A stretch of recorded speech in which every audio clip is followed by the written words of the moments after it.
Welcome to the Javier Mendez podcast, and congratulations to another win. It just seems like hanging out with you is all about winning. Ever since I've been doing podcasts, your guys just keep winning, Jav. That's all I know. So I'm kind of used to this.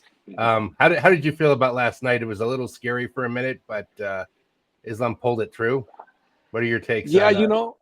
Go ahead. for me, I was confident throughout the whole time, even while things were going scary, like you alluded to.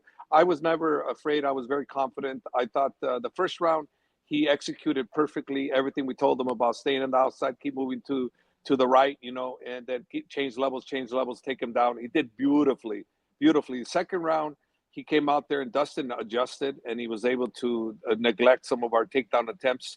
And the thing was, I tell Islam, if you miss one, go again. If you miss again, go again.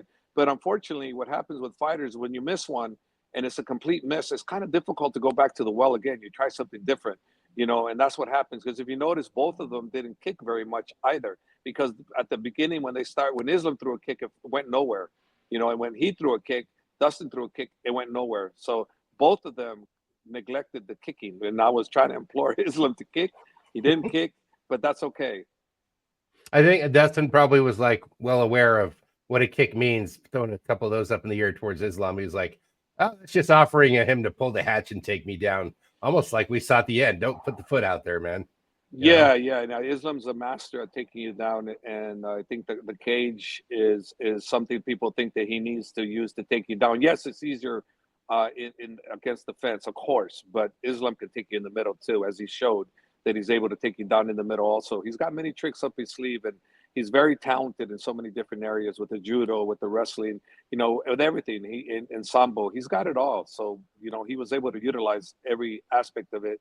And in the second round, the first round was perfect. The second round, he went out there and, like I said, he missed a little bit. So then he missed the takedowns, and Dustin came back fairly strong, and he got the momentum going. And I implored Khabib, you got to get him back. You got to get him back, because they were only speaking Russian in the corner. So I don't know what the heck they were What are you saying. saying to Yeah, I him? don't know. I don't know what he was saying, but he was speaking Russian to him. So all I could do is say, hey, stay relaxed, come back in the game, blah blah blah. Keep your hands up, keep changing levels, stay on father's plan. And Khabib got him back in the third round, so he came back strong in the third round. And it was a great fight. Dustin did exactly the Rocky Balboa versus Apollo Creed first fight, where Rocky was the underdog, nobody gave him a chance, et cetera, et cetera. The odds were against him. This was kind of the same thing, and then all of a sudden there was a brilliance on Dustin's part, like in Rocky, same type scenario, and but hey, Islam was in the game all the way through. Styles make fights, and on the feet, it's like Islam had plenty of power to threaten him with, but he also realized that he had plenty of power coming back at him, and a very skilled boxer in Dustin Poirier. So he was trying to mix it up because he knew that, like, the more you stay in that fire, I'm guessing, just my observations, that would be more of a risk to the fight. Is that Well, true? that was 100% correct. The risk was, I'd say, don't stay in the boxing range with them. That's where we give him a chance. I felt we could outbox him, and we did. I proved my point.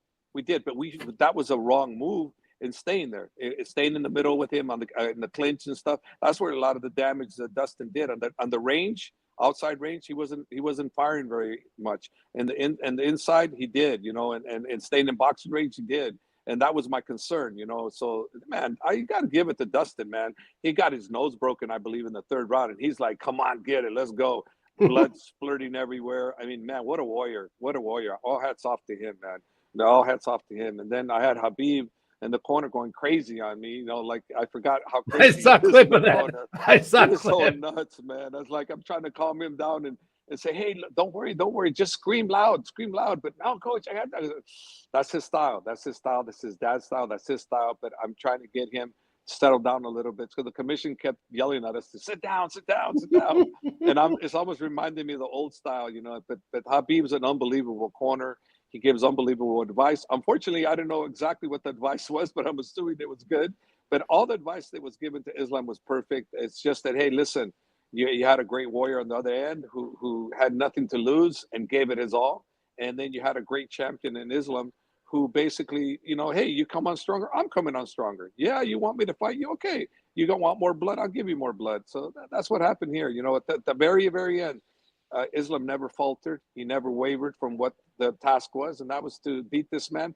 and submit him or beat him in a 5-round war. And that's exactly what happened. The fans got a great fight, and that's what they got. That's what the card was lackluster, as we all know that wasn't the main event wasn't so exciting. And Even Islam noticed I tortured myself to get to it, to get to the main event, which saved the day. But he said it he said in the press conference, he's like, "Hey man, because our fight just saved this thing. It didn't live up to expectations, and so it was a lot of like blasé for the big show, at least so it seemed.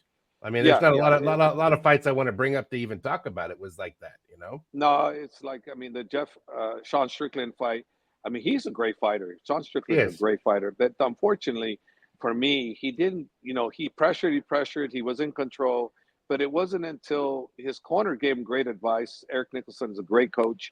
He told him, "Hey, I need you to finish strong, this and that," and he didn't really finish strong until the very end. And actually, that's what solidified that fight for him, because that's what gave him that round.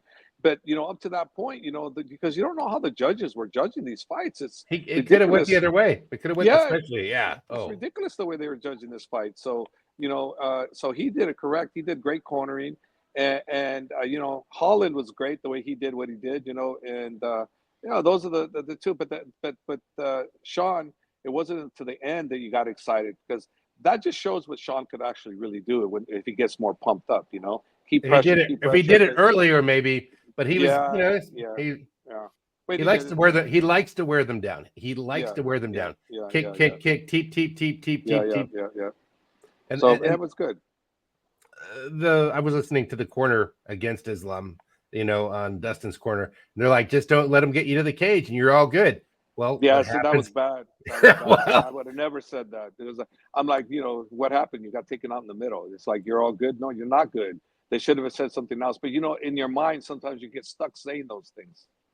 Well, I mean, if you guys analyze something before a fight, you think you've got somebody blueprinted, you got it all down. This coach says so. The wrestling guy says so. Everybody's in on this. We got it figured out. This is the hack. This is how we're going to get through the gauntlet of Islam Makhachev. No, he pulled something out. Even DC was going, he wasn't expecting that one when he did the thing of the foot. Yeah. Well, listen, I expected Dustin, worst case for us, that he was going to be a tough fight. Worst case. Okay. My worst case became even more of a worst case, because he was a tougher fight than I expected it would be. I really didn't expect it to be as tough. This was a really tough fight. I felt confident all the way through. I had no nerves going into the fight. Hubby's going, "Coach, you don't get nervous?" I go, "No, I'm not nervous. I've been here before. I know. I don't want to be nervous. I don't want to focus on my nerves. I want to focus on the fight." And of course, it takes a long time to get to that point where I'm at.